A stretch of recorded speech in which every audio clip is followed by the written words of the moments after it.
رب العزت نے اپنے پیارے نبی کو بھیجا. کبھی اللہ نور کہتا ہے کہ ہم نے نور بھیجا, کبھی کہتا ہے بشر بھیجا, کبھی یاسین, کبھی طٰہٰ, کبھی مزمل. مگر یہاں قرآن پاک میں اللہ تعالیٰ نے کیا فرمایا, اِنَّكَ لَعَلَىٰ خُلُقٍ عَظِيمٍ. بے شک ہے محبوب, ہم نے آپ کو خلق عظیم کا پیکر بنایا. سرکار کی جو عادت کریمہ تھی, رسول اللہ کا جو سبھاؤ تھا, رسول اللہ کا اٹھنا بیٹھنا, چلنا پھرنا, آنا جانا, کھانا پینا, مکی زندگی, مدنی زندگی, صحابہ کے ساتھ زندگی, ازواج مطہرات کے ساتھ زندگی, حسنین کریمین کے ساتھ زندگی. باقی میں ہم کو رسول اللہ کی سیرت پڑھنی چاہیے. آپ کا سبھاؤ, آپ کا اخلاق کیسا ہے. سامعین کرام, مکہ مدینہ میں ہزاروں لوگ جو کفر و دلدل میں تھے, مگر سرکار مدینہ کا سبھاؤ, ان کا اخلاق, ان کا نیچر دیکھ کر لوگ بارگاہ مصطفیٰ میں گرفتار ہو جاتے ہیں اور کلمہ توحید و رسالت پڑھ کر مسلمان ہو جاتے ہیں. اللہ کے پیارے نبی صلی اللہ تعالیٰ علیہ وسلم نے اونچ نیچ کا بھید بھاؤ نہیں رکھا, کالے گورے کا بھید بھاؤ نہیں رکھا, عربی اجمی کا بھید بھاؤ نہیں رکھا. سرکار مدینہ کی شان میں میں یہ کہوں کہ قرآن پاک میں جہاں الحمدللہ رب العالمین آیا ہے, اسی قرآن پاک میں وما ارسلناک الا رحمۃ للعالمین. بڑے کروڑوں دیالو نبی, غریبوں کا دم کھانے والے, یتیموں کے چارہ, غریبوں کے باوا. سرکار مدینہ نے اپنے پیٹ پر پتھر باندھے مگر لوگوں کو دل کھول کر کھانا کھلایا. سرکار مدینہ صلی اللہ تعالیٰ علیہ وسلم کا جو اخلاق کریم ہے, آج بھی پوری دنیا حیرت ہے. چلیے دو باتیں بتا کر سرکار کا ذکر کرنے اور میلاد ہو جائے. سامعین کرام, میلاد مناتے رہے. یہ جو میں آپ کو بات بتا رہا ہوں, یہ بات بخاری شریف ہے. ابن جوزی نے بھی اس بات کو کہا, امام قسطلانی نے کہا, امام سخاوی نے کہا, بڑے بڑے جو محدث ہوئے سب نے یوں کہا, اللہ کے نبی صلی اللہ تعالیٰ علیہ وسلم جب پیدا ہوئے, پیدا ہونے کے بعد جو کام کیا جاتا ہے, بچوں کو سنوارا جاتا ہے, ان کو غسل دیا جاتا ہے, ان کو کپڑے پہنائے جاتے ہیں, ان کی آنکھوں میں سرما ڈالا جاتا ہے, پھر ان کی ختنہ کا رواج ہوتا ہے. مکہ کی تاریخ شخص ہے کہ سرکار نے جب جنم لیا, عورتوں نے سوچا چلو غسل دیں. جیسے غسل کے ارادے سے رسول اللہ کی بارگاہ میں ان کے قریب پہنچے تو عورتیں کیا دیکھ رہی ہیں, مصطفیٰ کو خود غسل والے نظر آ رہے ہیں. سبحان اللہ. سرکار کو تو کسی نے غسل دے دیا. کپڑے کی بات آئی تو کپڑے پہنے ہوئے, سرمے کی بات آئی تو پہلے سے سرما لگا ہوا, ختنہ کی بات آئی تو سرکار خود ختنہ شد پیدا ہوئے ہیں. سرکار مدینہ جب پیدا ہوئے, دیکھیے یہ رواج صدیوں سے چل رہا ہے. آج بھی پہلا اس کا جو سلسلہ ہے, زیادہ تر ڈلیوری دواخانوں میں ہوتی ہے, گائنک دواخانوں میں بچوں کی ڈلیوری ہوا کرتی ہے. جب ایک نرس, ایک دائی جب اس کے باپ کو یا اس کے دادا کو خبر دیتے ہیں کہ تمہاری بیٹی کو اور تمہارے بیٹے کی بہو کو بچہ یا لڑکا پیدا ہوا, تو وہاں جو بڑا مرد ہوتا ہے اس دائی کو, اس نرس کو کچھ تحفہ دیتا ہے. یہ بہت پرانی سسٹم ہے. مکہ میں جب کسی کے گھر بیٹا پیدا ہوتا تھا جو خبر دیتا تھا اس کو انعام و اکرام کیا جاتا تھا. سامعین کرام, ایک بہت بری بات مجھے یاد آ گئی. دیکھیے مکہ شریف کے اندر سرکار کے پیدا ہونے سے پہلے ایک بڑا خراب وہ لباس تھا, جاہلانہ ظالمانہ لباس تھا. جب مکہ میں بہت سے ایسے پریوار تھے, بہت سے ایسے قبیلے تھے جس قبیلے میں بچی جنم لیتی تھی تو اس بیٹی کو زندہ دفن کر دیا جاتا تھا۔ تاریخ مکہ بتا رہا ہے، مکہ کا اتہاس کہہ رہا ہے کہ جس دن سرکار پیدا ہوئے اس دن مکہ میں بہت ڈلیوری ہوئی، مگر جہاں جہاں ڈلیوری ہوئی وہاں اللہ نے بیٹا ہی پیدا کروایا، کسی کے گھر بیٹی نے جنم نہیں لیا، اس لیے کہ رحمت والا نبی آ رہا ہے، رحمت والے نبی کے سمے کسی بیٹی کو زندہ دفن نہ کیا جائے، اسی لیے پروردگار نے قرآن نظام بدل دیا، محمد پیدا ہونے والے ہیں تو محمد کے صدقے میں پورے مکہ میں لڑکوں کی ہی پیدائش کرتے، سبحان اللہ، پورے مکہ میں لڑکے ہی پیدا ہوئے۔ اب تاریخ بتاتی ہے کہ سرکار کا تو بہت بڑا قبیلہ تھا نا، کتنا بڑا قبیلہ، خاندان بھی بہت ہائی فائی تھا، قریش، ہاشمی، مطلبی۔ سرکار مدینہ نے جب آمینہ کے کوکھ سے جنم لیا تو ابو لہب اتنا بھاری کافر ہے کہ اس کے کفر کی گواہی قرآن دے رہا ہے، تبت یدا ابی لہب، سب کافروں میں جس کے کفر کو، جس کا کفر قرآن سے ثابت ہے، ایسا خطرناک اور ڈینجر ابو لہب، اس کی ایک سیونگ کا کھاتے میں اس کی لونڈی تھی جس کا نام تھا شعیبہ، جلدی جلدی آئی اور اپنے آقا سے کہنے لگی، ابو لہب سے، آقا مبارک ہو مبارک ہو، تمہارے مرحوم بھائی عبداللہ کے گھر ایک حسین و جمیل بیٹا پیدا ہوا، بڑی پیشانی، بڑی آنکھیں، چمکدار، ہیبت دار، نورانی چہرہ۔ سرکار کا چہرہ جانتے ہو، پوری دنیا کا ریسرچ کیا ہے، دیکھیں ایک سوال پیدا ہوگا، آپ نے حضرت حسان کا وہ شعر پڑھا ہوگا، رسول اللہ کے زمانے کے نام پاتے، حضرت حسان کہتے ہیں، یا رسول اللہ آپ کے جیسا حسین و جمیل میں نے دیکھا ہی نہیں، توجہ چاہتا ہوں، حسان کہتے ہیں، یا رسول اللہ آپ جیسا سمارٹ، خوبصورت، حسین و جمیل میں نے دیکھا ہی نہیں، اور میں دیکھتا بھی کیسے، کسی ماں نے آج تک ایسا بیٹا پیدا کیا ہی نہیں، سبحان اللہ، کس نے یہ شعر کہا؟ حضرت حسان، حضرت حسان نے یہ شعر کہا کہ یا رسول اللہ آپ جیسا حسین و جمیل میں نے دیکھا ہی نہیں، تو میں حضرت حسان کی بارگاہ میں سوال کروں کہ آپ نے کتنے لوگوں کو دیکھا ہے؟ تو آپ نے یہ کہہ دیا، ارے حضرت حسان نے 1000 2000 5000 10000 لاکھ 2 لاکھ کروڑ انسان کو دیکھا ہوگا، انڈیا میں کون کتنا خوبصورت ہے، یوروپ میں کون کتنا خوبصورت ہے، آپ نے دیکھا، اور آپ نے ایسے ہی کہہ دیا کہ آپ جیسا حسین و جمیل میں نے دیکھا نہیں۔ حضرت حسان نے جب اس شعر میں کہا آپ جیسا کوئی سمارٹ ہے ہی نہیں، تو میں حسان سے پوچھوں کہ آپ نے کتنے لوگوں کو دیکھا ہے؟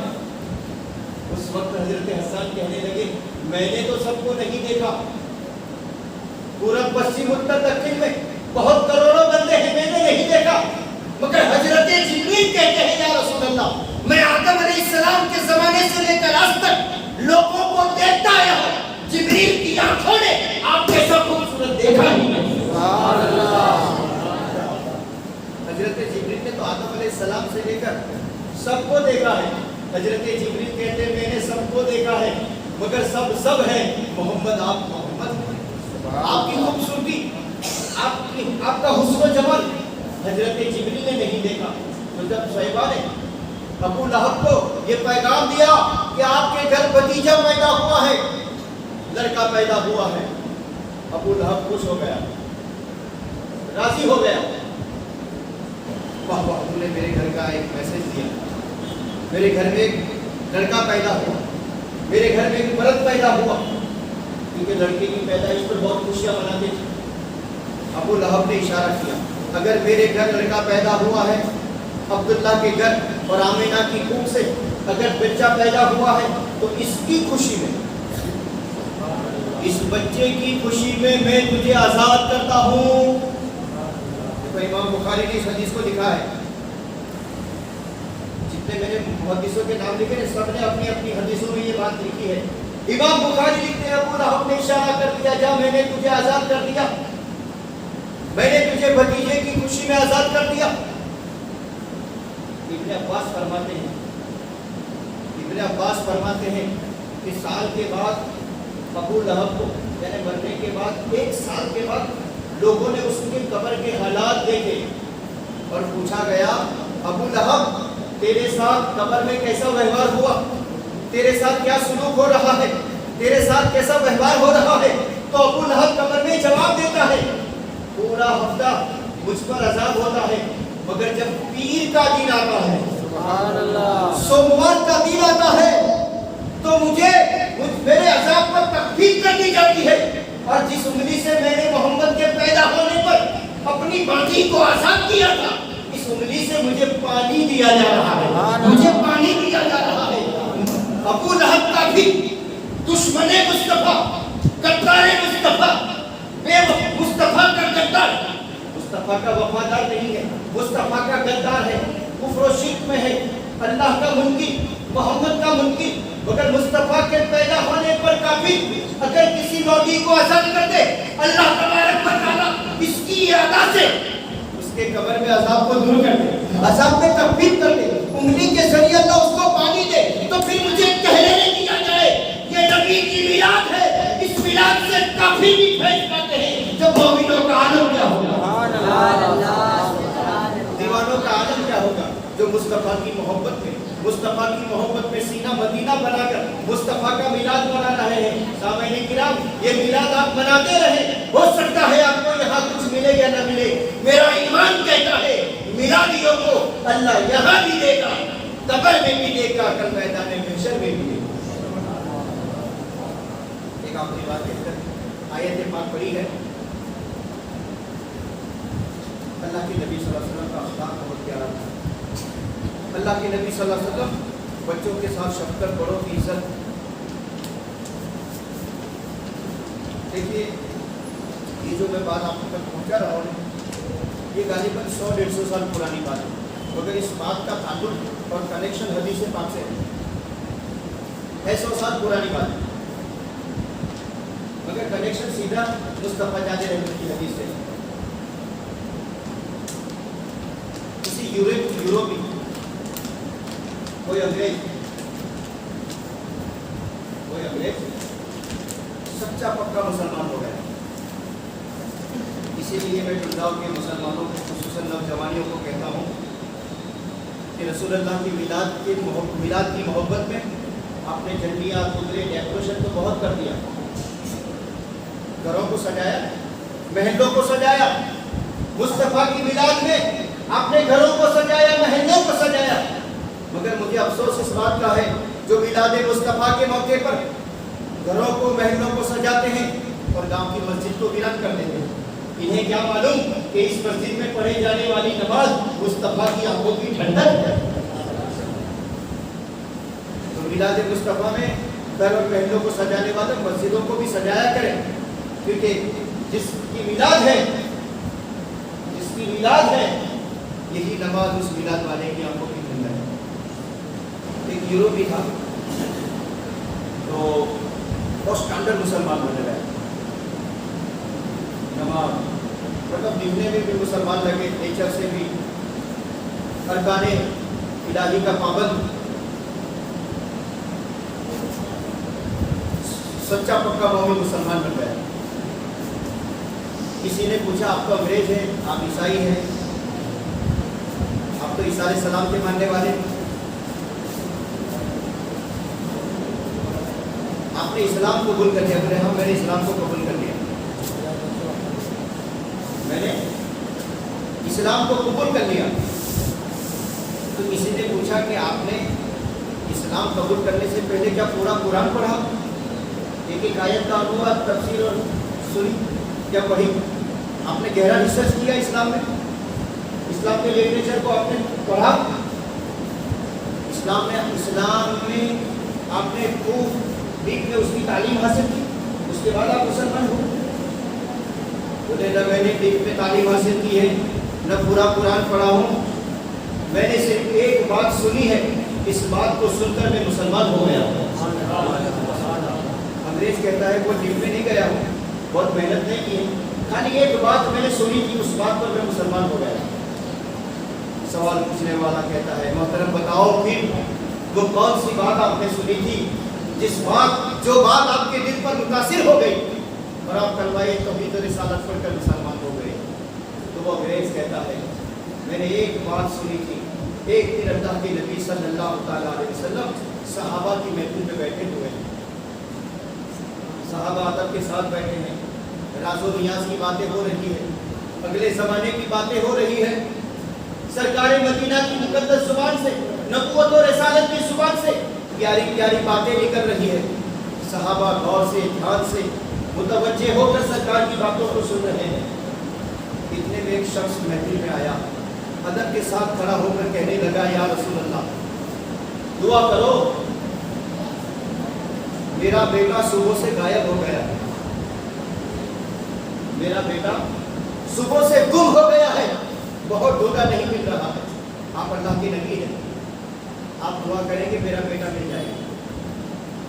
اللہ کے نبی نے اس سوالی کی بات کو دھیان سے سنا، دھیان سے سننے کے بعد کہتے ہیں کہ جاؤ تم یہاں سے کھلا میدان میں چلے جاؤ، تمہارا بیٹا بچوں کے ساتھ وہیں کھیل رہا ہے۔ سبحان اللہ، میرے نبی کا نور، میرے نبی کا نور تو دیکھو، آنکھوں کا نور تو دیکھو۔ بیٹھے ہیں مصطفیٰ مسجد میں اور بیٹھے بیٹھے دیکھ رہے ہیں بچے کو میدان میں۔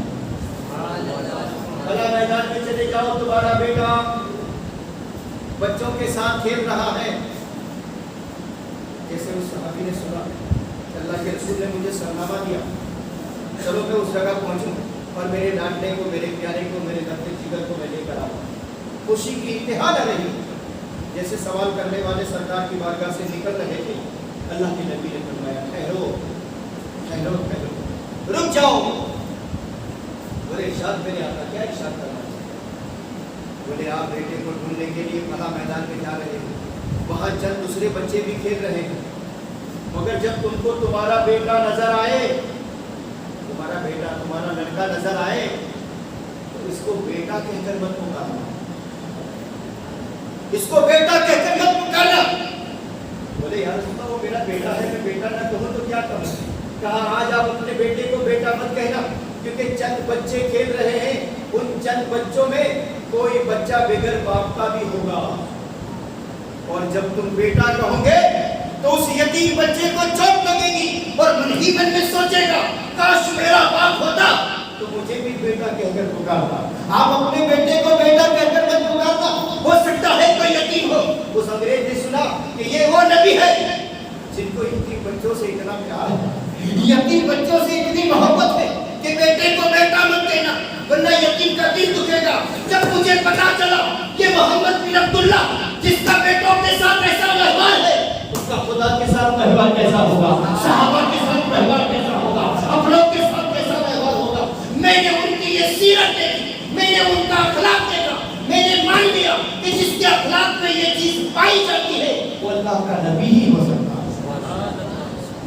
سامنے کرام کیسی تعلیم ہے مصطفیٰ جانے رحمت کی، مصطفیٰ کی باتوں کو دنیا میں فالو کرتے جاؤ، مصطفیٰ کے نیچر کو لوگوں تک پہنچاتے جاؤ، انشاءاللہ جو دل والے ہوں گے وہ سنیں گے، وہ مان لیں گے کہ واقعی میں مصطفیٰ جانے رحمت اللہ کے نبی ہے، حسین بھی ہے، جمیل بھی ہے، نور اللہ نور ہے، خوب کی شیر چمن پھول چنے شاد رہے، باغ باغ جاتا ہوں میں گلشن تیرا آباد رہے۔